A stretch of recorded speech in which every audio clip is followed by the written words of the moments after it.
Seja muito bem-vinda a mais um podcast Pessoas que Inspiram e Se Inspiram, com Karina Rebelo, da Provoco. Sou especialista em desenvolvimento humano, cultura organizacional, neurociência, liderança.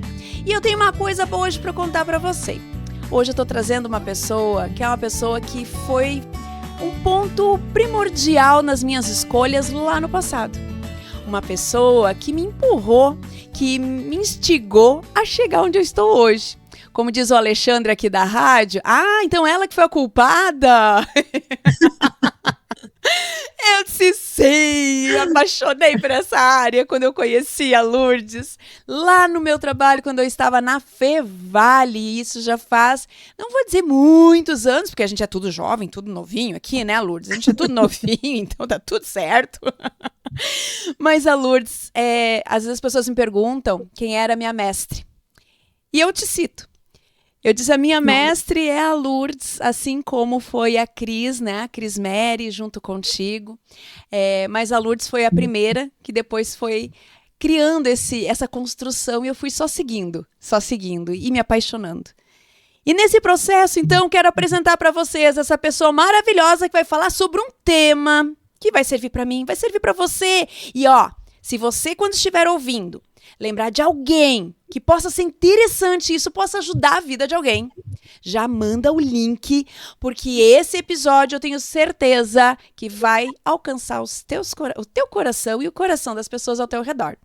Vamos lá, então? Olha o título dele. Renascimento após as mudanças e perdas da vida. Vamos falar sobre luto e a vida, várias vezes o renascer, várias vezes morrer. E nada melhor do que trazer, então, uma especialista para isto. Lourdes Sgaraboto, psicóloga, mestre em psicologia, consultora na área de liderança, equipe de desenvolvimento humano. Apresento para vocês, Lourdes pela Lourdes. Seja muito bem-vinda, Lourdes. É um prazer te ter no nosso canal.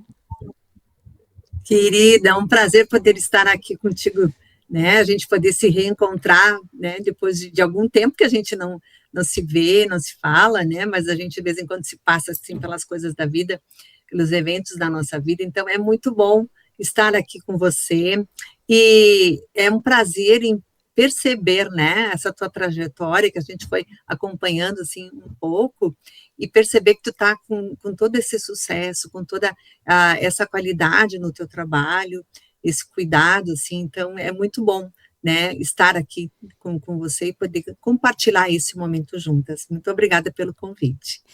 Eu que agradeço de coração. E Lourdes, nesses anos todos, a gente demora um pouquinho para se ver, mas quando se vê, é como se fosse ontem, né? Parece que o tempo, ele tem essa elasticidade, esse poder de... Não é tanto tempo, parece que foi só uma pausa que nós demos. E nessas pausas, a gente vai se acompanhando. E eu vim acompanhando muito da tua trajetória, os outros grupos que também foram sendo desenvolvidos, outras pessoas sendo tocadas. E, de repente, você vem com uma temática falando sobre luto, se especializando dentro, né, desse contexto, dentro de organizações, dentro da sociedade, trazendo isso com muita propriedade. E isso me instigou muito, porque é algo que lá atrás a gente já falava, e é algo que eu também acredito, que entre, né, ciclos da nossa vida, a gente passa por quantos lutos, muitas vezes? Alguns a gente vive eles e outros não, que vão cobrar um preço ali na frente. E dentro dessa contextualização, dessa história toda, tua, Lourdes, me conta um pouquinho, como que tu chegou a essa temática, para se aprofundar, como que ela te tocou e como tu vem percebendo a força disto hoje, tanto nas empresas quanto na sociedade. Nos encante com esse tema, porque eu já estou encantada por ele. Então, foram dois vieses que me levaram a buscar, né, estudar sobre isso, fazer a formação dentro dessa área. Um viés, porque eu trabalho com mudanças, né, nas organizações há bastante tempo. E aí a gente vê sempre assim, o que acontece que algumas mudanças, ou por que é tão difícil as mudanças realmente acontecerem e serem não só implantadas, mas implementadas e darem os seus frutos, mesmo que elas sejam o melhor a fazer naquele momento para as pessoas. E, ao mesmo tempo, são esses lutos, essas perdas que nós temos, né, que também passei pela vida, né, e todos nós vamos passando, né, no nosso ciclo de vida, e eu encontrei, então, né, esse instituto que dá essa formação realmente há 20 anos, e o Instituto LUSP, que é justamente isso, assim, é um instituto que trabalha realmente, LUSP significa luto, separação e perdas, a sigla significa isso. E então essa instituição que trabalha com essa área, e eu fui estudando sobre isso, me aprofundando e vendo que fazia muito sentido, né? Tanto que o meu artigo final, né, nessa formação, foi justamente assim, trabalhar, né, uma forma que a gente pudesse facilitar os aspectos de mudança dentro das organizações, das equipes, entendendo que essas mudanças, elas envolvem luto. Sempre quando nós temos mudança, significa que eu estava num estágio, ou num ponto A, e fui para um ponto B. As coisas que eu tenho nesse ponto B, por mais melhores que elas sejam, eu também carrego as perdas daquele momento anterior que eu estava. Que não é só nas organizações, é na vida, na nossa vida. Quando a gente entra na adolescência, a gente perde uma porção de coisas que são legais da nossa infância. E a gente adquire outras que a gente tanto deseja entrar na adolescência, depois querer ser adulto, entrar nesse novo ciclo. Então, todos os nossos ciclos de vida, eles nos trazem as coisas boas, responsabilidades também, uma independência também, mas também a gente tem perdas. E o que a gente observa, né, tanto na clínica quanto na área empresarial, enfim, entre as pessoas, é que a gente não valoriza, não se dá conta, a gente não valoriza que existem essas perdas. Então, é importante a gente olhar um pouco para elas, né? E o quanto elas trazem, Lourdes, acredito, o aprendizado real. Quando a gente encara essas perdas, é ali que a gente começa a fazer, inclusive, um processo muito mais rico de escolhas de caminhos, de reflexões, aquilo que eu quero manter na minha bagagem, aquilo que já não serve mais nessa bagagem, mas isso também requer muita coragem, né? Sim, mas na medida em que a gente consegue fazer essa pausa e fazer essas reflexões, eu tenho os aprendizados e então, tendo aprendido, eu posso utilizá-los. Eu diria assim que a maior coragem é a gente poder encarar que nós estamos sofrendo, porque a gente faz de conta que não está sofrendo, mas está. Uhum. E se a gente não olhar para essas dores, a gente vai colocando embaixo do tapete e, num momento, ela vai ficar tão maior que vai ser mais difícil eu trabalhar com elas, ou lidar com elas. E elas vão me atrapalhar bastante lá na frente. Então, é necessário a gente poder olhar para elas, refletir sobre, poder sentir o que é que está acontecendo, por que eu estou sentindo isso como perda, o que é que está impactando na minha vida, em todas as áreas. Quando a gente consegue fazer essas paradas, eu tenho essa possibilidade de aprendizado, essas dores e esse luto por consequência, ele diminui o seu tempo e eu consigo retomar a vida, inclusive num outro nível mais desenvolvido, mais elevado, onde a gente consegue ter novos ganhos que, se a gente não parar para fazer isso, a gente não vai ter. Então, eu diria assim, que é só positivo isso.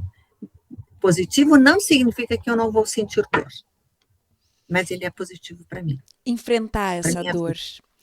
E muitas vezes isso. até uma liderança, quando ela quer salvar demais alguém, e muitas vezes esse outro alguém, nessa mesma posição, tem essa dificuldade, né, de reconhecer ganhos e perdas. A vida, nós somos uma dualidade, temos ganhos e perdas em toda e qualquer decisão.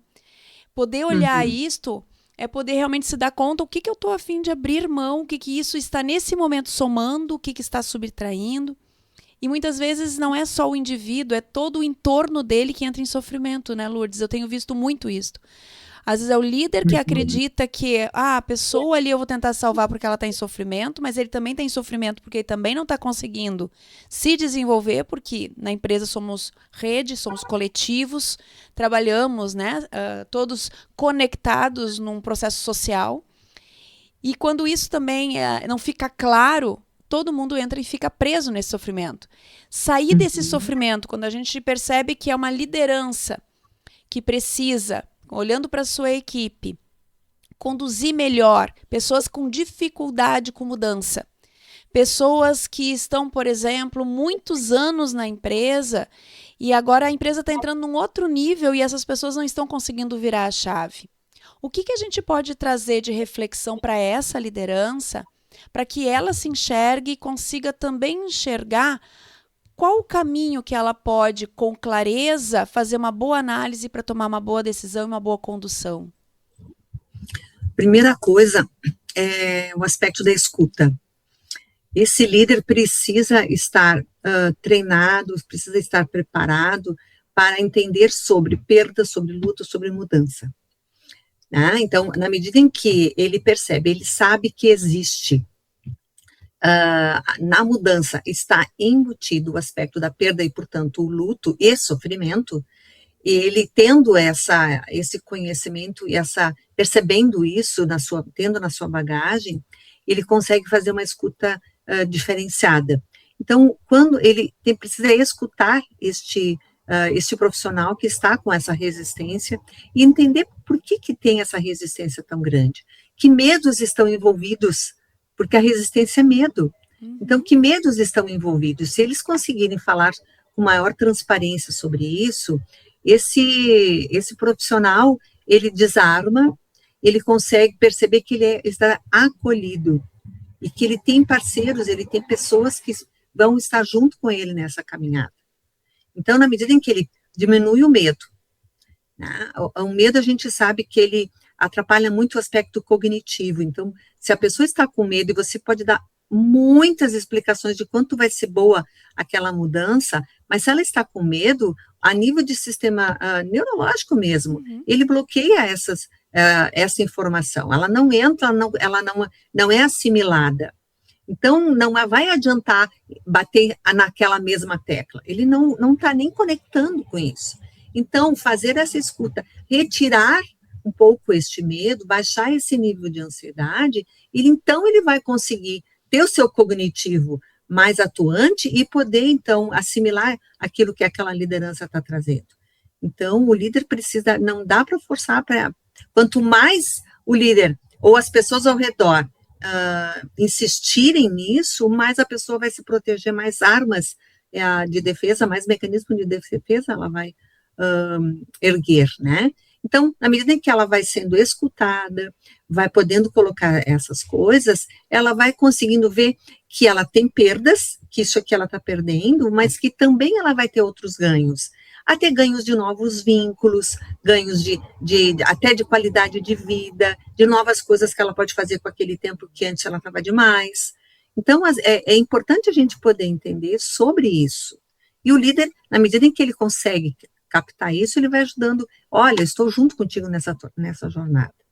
Senão não adianta a gente bater de frente, porque não vai funcionar. Não tem funcionado. É um desgaste, é um desgaste muito grande.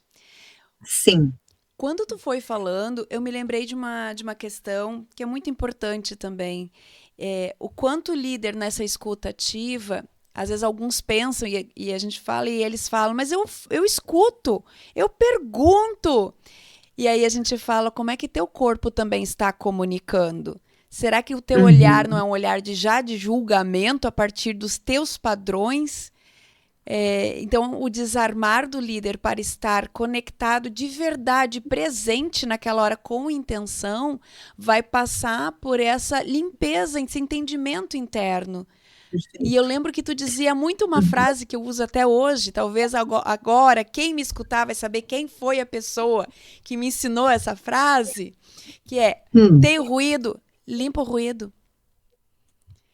Tem o ruído, amplia a tua escuta e olha os outros lados. Tenta ser o mais justo possível e imparcial. Não vá a partir dos seus padrões julgando. Isso.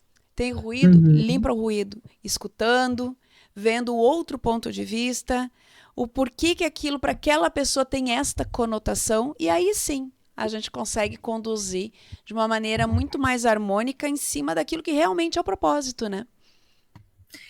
Exatamente, mas assim, para o líder conseguir fazer isso, são duas coisas importantes. Ele precisa saber que isso existe, que é sobre isso que nós estamos falando, ele precisa saber que existe o luto, que não é só quando a mãe e o pai faleceu, ou o filho ou o irmão, né? Isso é um tipo de luto. Mas ele perceber que existe essas coisas que acontecem, então precisa ampliar esse repertório, e através do conhecimento, do próprio aprendizado, primeiro. Segundo, ele precisa conhecer como é que ele lidou com os seus lutos também. Porque quando o outro está no luto, na perda, conecta com as minhas dores. É por isso que a gente diz, não, isso vai passar, não te preocupe, isso vai passar. Porque a gente não quer, a gente tem dificuldade de se conectar com a dor do outro, porque conecta com a nossa. Se ela não está elaborada em mim, como é que eu vou fazer uma escuta do outro? Eu não vou conseguir. Eu quero que ele ande logo, porque daí ele não vai mostrar esse sofrimento e eu também fico mais aliviada. Né? Então, de novo, a gente vira e mexe, a gente diz a importância do autoconhecimento para a liderança. Ela é fundamental, porque quando ele conhece essas coisas ficam elaboradas dentro dele, então ele fica com calma, ele consegue ser receptivo. Senão vai ter dificuldade mesmo. Então, é importante a gente também acolher o líder nesse aspecto, sabe? Porque às vezes a gente coloca tanta bagagem em cima do líder, tanta responsabilidade, parece que ele tem que saber tudo, mas será que a gente abre espaço para que ele tenha o conhecimento cognitivo e também o conhecimento interno, né, da sua vida emocional? Às vezes a gente não abre, né? Então, a gente faz muito treinamento de liderança para que ele faça isso, faça aquilo e tal, mas será que a gente abre esse espaço para o líder poder se olhar? Eu acho que agora, né, eu vejo que é mais comum. Eu tenho uma parte do meu tempo que eu utilizo no consultório, e eu tenho visto que tem algumas lideranças que vêm através de mentoria, de solicitação de mentoria, mas acabam trabalhando estas coisas. E é bem interessante, assim, o líder tomando a iniciativa de poder se trabalhar, se desenvolver também nesse aspecto. Isso ajuda muito ele, né? Ele não entra tanto em sofrimento. E como que tu tem visto, Lourdes, hoje no mercado de trabalho, as empresas trazendo isso para a sua cultura organizacional? Como que tu avalia esse momento de cada vez mais essa temática, ela estar presente? E as empresas podendo perceber o quanto são os ganhos que ela pode ter com e através das pessoas, pela tua experiência. Uhum. Eu vejo assim, esse é um tema ainda mais difícil de ser abordado. Já está sendo um pouco mais fácil se falar sobre saúde mental, mas ela está muito mais, num contexto mais amplo. O luto sempre é um tabu muito grande ainda na sociedade. Então, entre as pessoas, é claro que é muito mais. Então, dentro das empresas, isso é difícil ainda de ser trabalhado, porque não é considerado, por causa dessa ideia que eu trouxe antes, que luto é só por morte. Então, assim, a gente vai devagarinho, mostrando, assim, que há sintomas dentro da organização que mostram que as pessoas estão com essa resistência em relação às suas perdas. Por exemplo, uma empresa, quando faz fusão com outra, ou quando ela é adquirida por outra, olha a quantidade de perdas de luto que está dentro disso. E eles só vão juntando, né, os setores, os sistemas, vamos trabalhar os processos e tal, e essa outra parte não é lembrada, que parece que não existe. E é aquela história assim, se eu não conheço, para mim não existe, né? Então, é importante a gente cada vez mais ampliar esse conhecimento, esse portfólio de conhecimentos, porque daí vai ajudando as pessoas, vai ter menos sofrimento. Porque senão aparece só os sintomas lá na organização. Desengajamento, absenteísmo, muitos atestados, muita gente que fica doente. Quer dizer, isso tudo é a pontinha do iceberg. Por que está acontecendo isso dentro da nossa organização?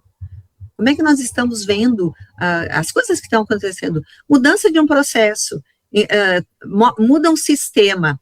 que as pessoas estavam fazendo um sistema de TI mesmo, dentro de um sistema agora vai ter que mudar tudo. É uma porção de mudanças. E por que elas são tão difíceis de acontecer? Quantas inseguranças isso provoca na pessoa? Até então eu dominava, até então eu já tinha um fluxo, até então eu já sabia a quem recorrer, eu tinha uma autoridade, uma autonomia já conquistada. Exato. E da hora, assim, ó, de uma hora para outra. Uhum. Vai ter que fazer a virada de chave, que eles dizem. Agora vai ser tudo diferente, vai ser tudo novo. Tá, mas no sistema vai, e mesmo assim ele dá falhas, né? Imagina quem é que comanda esse sistema, que são as pessoas. A pessoa não faz essa mudança tão rápida quanto o aspecto da tecnologia, né? É mais difícil. Mas sempre assim, ó, se a gente conseguir acolher, entender sobre isso, ampliar a nossa percepção a respeito disso, e poder acolher, poder fazer um trabalho diferenciado em relação a isso, muda tudo, assim. Sabe que isso estava me lembrando agora? Uma vez eu dei um curso numa empresa, e era de design thinking, né? Era para aprendizagem de várias técnicas, para que eles pudessem implantar dentro da empresa, porque trabalhando em inovação. E aí, eles iam fazer essa mudança, né, iam colocar um novo sistema. E tinha uma pessoa, né, uma das agentes, que era a área dela, era responsável por dar treinamento em todas essas áreas para poder fazer essa virada. E ela estava com muita dificuldade, porque sempre tinha assim, ela marcava, as pessoas não iam a metade do grupo, enfim, ela estava assim, desesperada, porque faltava realmente, eu não me lembro se era 30 dias, alguma coisa assim. E então, através, né, das ferramentas de design thinking até, a gente foi falando algumas coisas e tal, vendo, e ela conseguiu, olha que ela uma pessoa assim, realmente muito perspicaz, muito acolheu esse olhar, e ela utilizou aquelas ferramentas que ela aprendeu naquele treinamento, que era um treinamento um pouco mais longo, né, mais aprofundado, ela conseguiu fazer uma mudança que eles conseguiram fazer em 20 dias, esses treinamentos que ela estava penando, assim, muito tempo. E aí ela voltou, assim, a gente era por encontros, assim, acho que eram semanais, e aí chegou um tempo em que ela disse, ela chegou, assim, eufórica, né, porque ela precisava, realmente era importante para a organização fazer isso.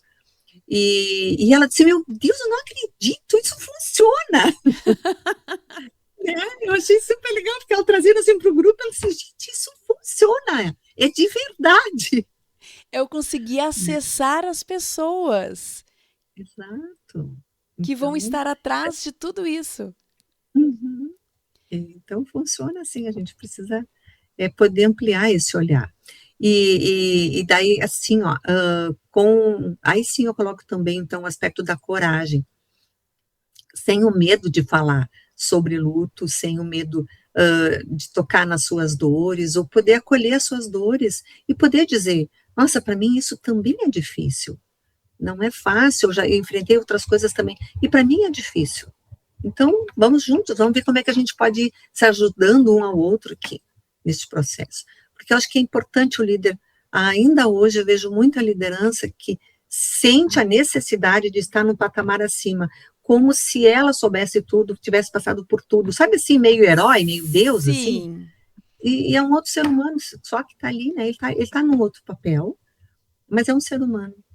Sabe, também Lourdes, tem as suas dores. Que nós ontem estava numa reunião de diretores e trouxemos alguns gerentes, exatamente porque tinha essa situação, né? E cada um preso dentro dos seus feudos, com seus escudos levantados, protegendo seu território.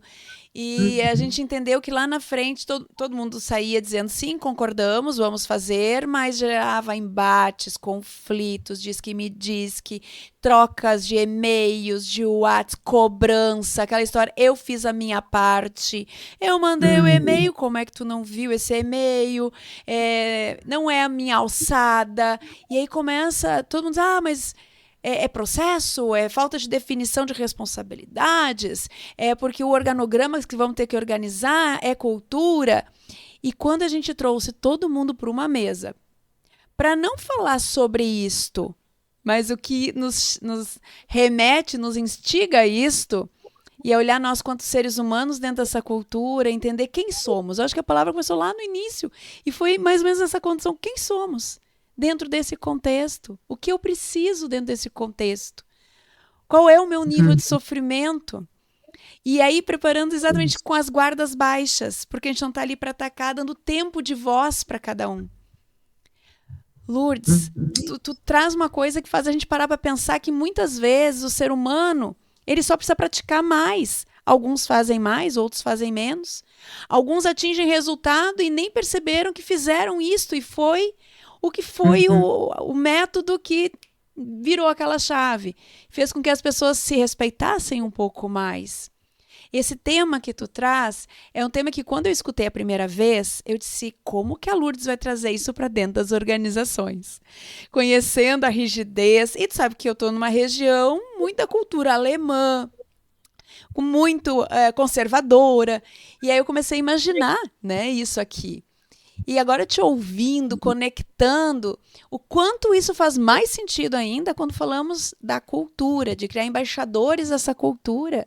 Falamos tanto dessa palavra, embaixadores da cultura, mas falar nessa responsabilidade para estas pessoas, lideranças, vejo que o que tu traz é fundamental. Senão, a gente vai estar sempre apagando incêndio, trocando pessoas e o processo não vai continuar funcionando, vai continuar não funcionando. E aí o sofrimento e o desgaste.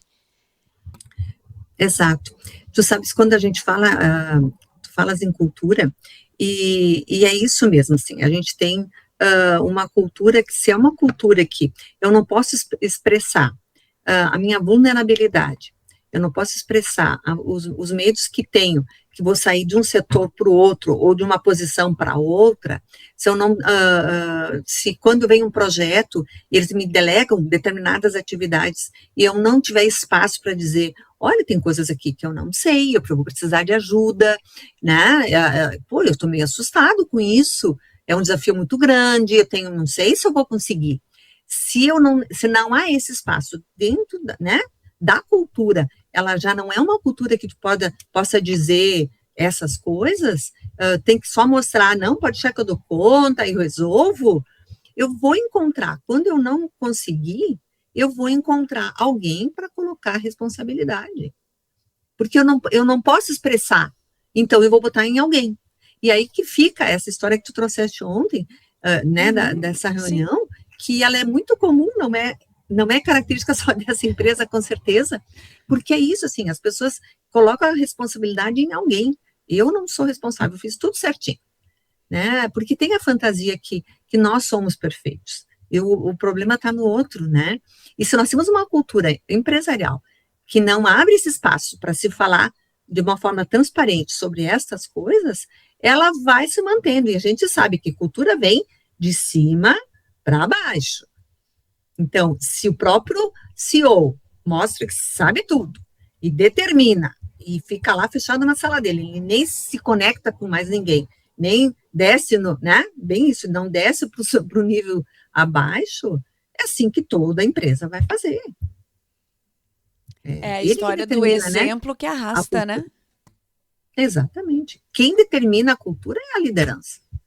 Não é... é mais fácil mudar a cultura de baixo para cima se tiver um processo de mudança, de aceitação, de abertura de cima para baixo. Porque de baixo quer mudar as coisas o mais rápido possível, porque eles é que levam, que sentem as maiores dificuldades, é lá na ponta. Então, se mudar várias coisas para eles colocam, né, que seria positivo. Desde que, então, né, de cima, do nível de cima, vai descendo nessa escalada de níveis hierárquicos, se eles abrirem para isso, as coisas vão fluir muito mais fácil. Porém, isso não é simples. Porque cada um quer se manter, tem medo de perder o que já tem, né? Então, quero manter. Eu vou te trazer uma provocação, para a gente pensar, porque eu também não sei a resposta. Muitos medos desses CEOs, esses empresários, esses diretores, é perder o famoso controle. Com isto, ficar tão vulnerável que daqui a pouco a sua liderança fique colocada em xeque, né? Seja questionada. Vejo que é muito esse medo também de proteção, e porque tem uma dificuldade de saber lidar com essa diversidade de gerações dentro das empresas. Como que tu traz essa tua visão, olhando e visitando esses contextos em caminhos, em formas da gente elaborar para poder realmente instigar essa coragem de tentar fazer para realmente ter um resultado diferente, abrindo mais essa comunicação, abrindo mais essa escutativa? O que a gente pode trazer para instigar a pensar e talvez reduzir um pouquinho desses receios que são tão fortes por uma cultura? Sim.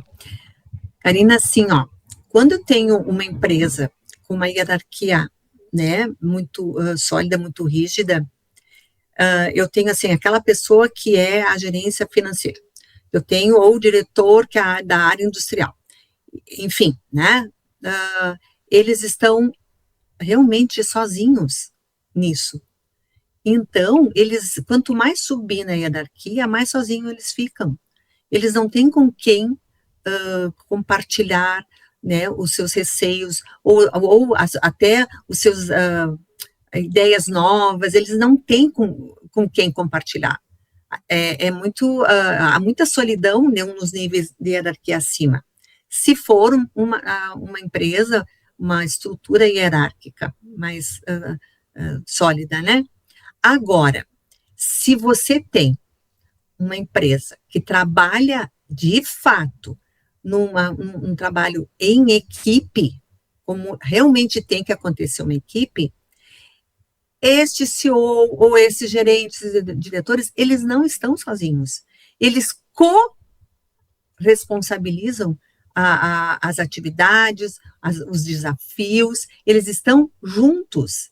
Então, é juntos que eles vão compartilhar que dificuldades nós temos, como é que nós vamos resolver, que desafios nós temos que colocar ali na frente. Eles estão juntos. Então, quando todos carregam o piano, ninguém arrebenta as costas. De uma forma bem metafórica. Vamos juntos carregar esse piano. Sim. Aí ele também alivia, quando eles podem ter esse espaço e dizer assim, nossa, será que a gente vai conseguir? Porque vai ter um outro que diz assim, não, a gente vai, olha, a gente já conseguiu, a gente já passou por isso, por isso, por isso. Aí vai ter outro que diz assim, eu lembro, na outra vez a gente fez assim, e a gente também achava que não ia dar, e a gente conseguiu. Não, nós vamos juntos, sempre vai ter alguém que vai estar dando um suporte, uma escuta, que vai abrir esse espaço.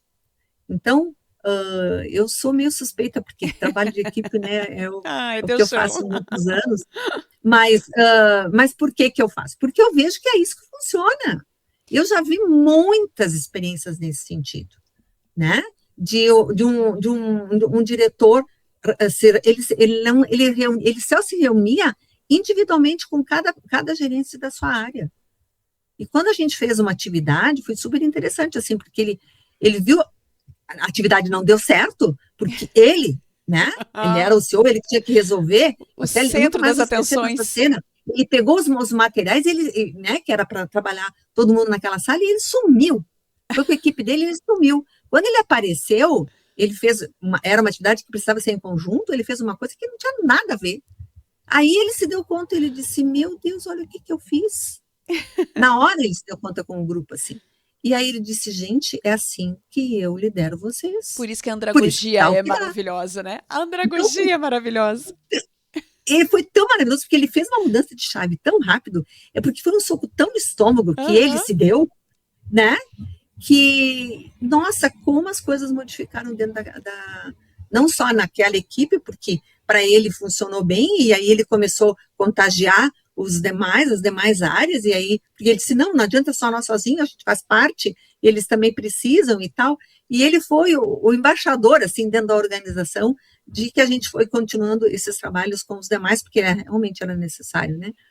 E, então, assim, ó, quem está na hierarquia, de uma forma rígida, uma hierarquia rígida, ele tem uma carga muito grande.